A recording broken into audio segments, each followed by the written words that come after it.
the outlook for 2025. Let's try and decode that with the next guest on the show. Rohit Sarin, the co-founder at Client Associates, which is a well-known family office firm, is joining us on the show right now. Rohit, hi. Thanks so much for making time and speaking with us.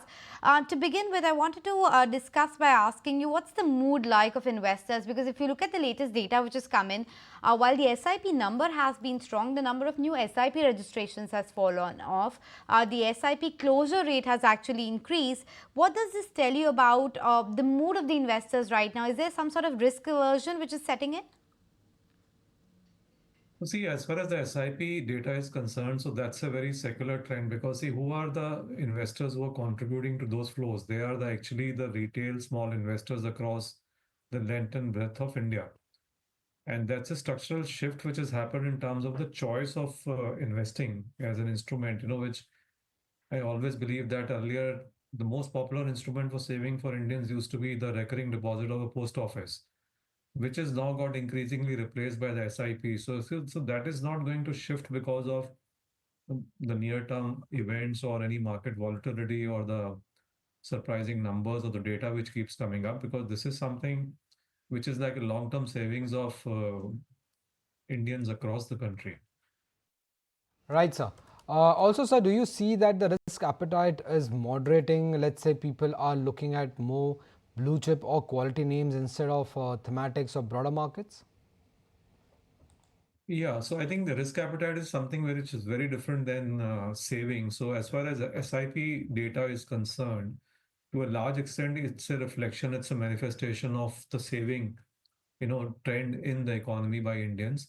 But when you look at thematic funds and all, that is where, it's a reflection, that data is a reflection of the shifts in the risk appetite. Because, when the momentum is strong and certain sectors are doing well, so you see that in the last 1 year, the thematic funds have garnered maximum net inflows, almost like 1,25,000 crores, if I'm not wrong. And that is something which is a more accurate, relatively a better accurate reflection of risk appetite of investors because of the near-term environment. So that definitely will keep shifting. So last year, for example, a lot of inflows were coming in the small and mid cap funds. Now, not much coming in the large cap funds in the calendar year 23. But if you look at the data of the calendar year 24, you can clearly see a shift that there is a drop in the inflows coming into small cap funds this year, and the net inflows into large caps have dramatically gone up. They've also gone up in multi cap and flexi cap funds, while thematics continue to lead by a big margin in 2024 because of certain themes playing out. So that, yes, you're right. So that is a reflection of change in risk appetite, that investors are now, instead of continuing to chase the small and mid cap, which are now trading at very extremely high valuations, they're looking at more safer bets in the large cap and larger companies, which are still available at reasonable valuations. Okay, so there is a bit of a shift when it comes to risk appetite, and people are looking at large cap categories. But the other big trend of 2024 was the FOMO that people felt around IPOs, as well as the increased interest suddenly in the private equity and the private investments. Do you anticipate such kind of momentum in IPOs and private investments to continue into 2025? Yeah, so the interest in the pre-IPO, selective counters continues to be there. And, what we see is that there is relatively larger interest towards certain IPOs as compared to all the IPOs. So that's a healthy sign. That probably is a sign which tells you about the maturing of the investors, because they are able to differentiate, they're able to filter relatively better choices amongst the many that are available to them. So, but that interest continues towards, for example, Swiggy IPO continue to demonstrate a good appetite amongst pre-IPO investors. That continues to be there. And I think we expect that to continue, because that is more on account of a better choice, good choices available to companies, unlisted companies coming for listing to investors, and also a relatively now a better understanding amongst mature investors to choose better opportunities amongst the crowd which is available.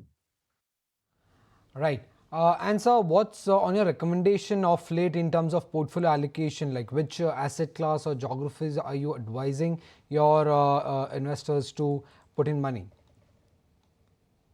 Yeah, as far as our stance is concerned, we are neutral on equity allocation as an asset class, while we are underweight on small and mid cap within equity. So we will continue to advise investors for their 2025 allocations to go as per the framework of their individual asset allocation policies and stick to their own asset allocation. So whatever equity allocation they have as part of their asset allocation policy, they should stick to that, because there is nothing which has happened which has altered the India's growth story, a secular growth story on a longer term. When it comes to now diversifying beyond India, we feel that US is the only market, where it makes sense to allocate on a longer term basis as a strategic allocation beyond India, because US will continue to be a growth market, uh, because that's an economy which is driven by wealth creation and will continue to pursue growth. And also because the correlation between the US markets and the Indian markets is poor. So actually, it actually brings the benefit of diversification. It does not, which doesn't mean that it'll help you or investors to maximize their returns, but it'll help them to kind of optimize their portfolio risk. So beyond India, we recommend only allocating to the US markets. Okay, so invest in the US equities to diversify your risk. But before I let you go, Rohit, has there been a major shift in the expectations for 2025 versus 2024, or anything that has changed in the investment thesis? So I think our stance, what it was at the beginning of 2024, as of looks now, is not very different, because see, while few things have changed, which is the interest rate outlook and the recent data which has come on the India's economy as a surprise, but largely the secular trends, there's not been major shift in that. So even a Chinese event which happened where we saw a stimulus announcement of stimulus by the Chinese establishment, that's definitely a more the merit of that lies more in the tactical switch shift. But if you look at it in a long term basis, Chinese economy is expected to grow between 4 to 4.5% over the next 10-year cycle. So growth is going to be much lesser. So I think that really, while it impacts the sentiment in the short term, in the long term, I think that's not a new secular story which has emerged for the global investors. So I think we continue to advise our investors to compound their wealth, be long on the India growth story if they have the risk appetite, and continue to stick their asset allocation stance. Should not get deviated by any short-term news, because that will keep happening. Continue to believe in the India's growth story.